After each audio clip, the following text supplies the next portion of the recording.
À l'annonce de l'hymne national, des sifflets. La chanteuse lame d'origine tunisienne ravale sa tristesse. Elle ira jusqu'au bout de son interprétation. Première fois, il y a 7 ans, contre l'Algérie, l'hymne avait subi le même sort. L'année suivante, en Coupe de France, outré par les sifflets, Jacques Chirac avait quitté les tribunes. Nous, on doit... Ah ouais, mais il faut leur expliquer, parce que sinon c'est trop facile. Parce qu'après ils se plaignent, ils disent ouais, j'ai du mal à m'intégrer, on fait pas ça, on fait pas ci.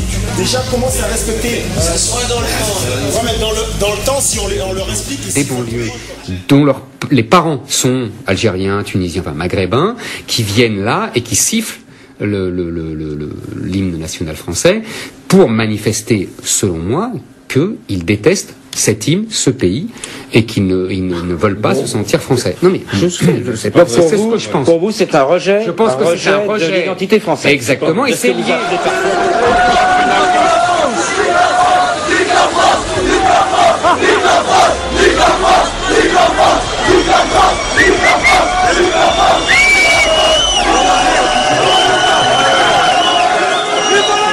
Yanis Roder, professeur d'histoire dans un collège ZEP de Seine-Saint-Denis, qui a écrit un livre qui s'appelle Tableau noir, qui dit « Dans mon collège, de très nombreux élèves, une quinzaine par classe environ, c'est quand même la moitié de la classe, expriment une volonté affichée de désaffiliation nationale. Ils portent des sweatshirts aux couleurs du Maroc, écrivent Algérie en force sur leurs trousses, disent que la Marseillaise que je leur fais apprendre en 4e n'est pas leur hymne, ou que ça ne sert à rien.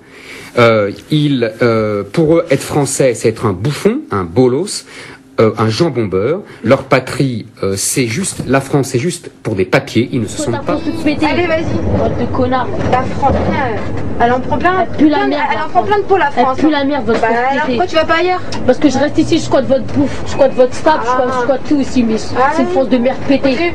Au bled, on vous a niqué, on vous a viré, bande de salopards de mes fesses, on vous a niqué vos mères.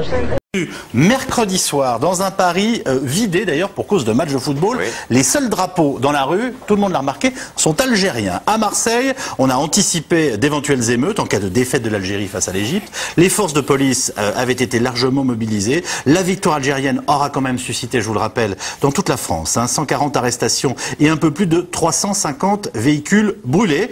On souhaite bon courage aux riverains du stade Vélodrome ce soir pour OM-PSG.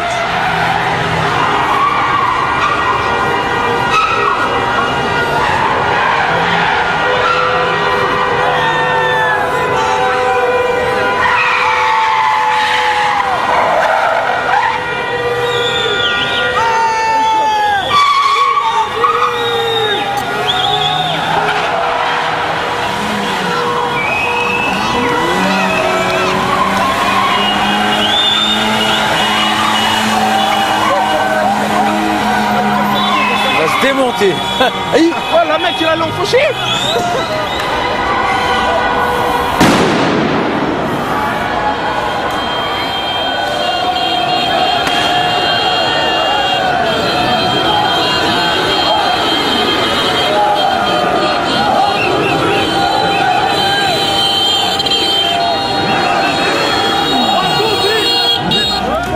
Toutes les 10 secondes, il y avait des voitures avec le drapeau de l'Algérie qui passait, qui klaxonnait. C'est un problème ça, qu'il y ait des drapeaux algériens? Oui, dans la mesure où, j'explique, nous avions un drapeau français, nous le brandissions pour faire la fête avec eux, on s'est pris des doigts d'honneur, des insultes en arabe ou de ce genre de choses. Toutes les 10 secondes, si on voit des voitures, au bout d'un moment, on se prend des doigts d'honneur toutes les 10 secondes.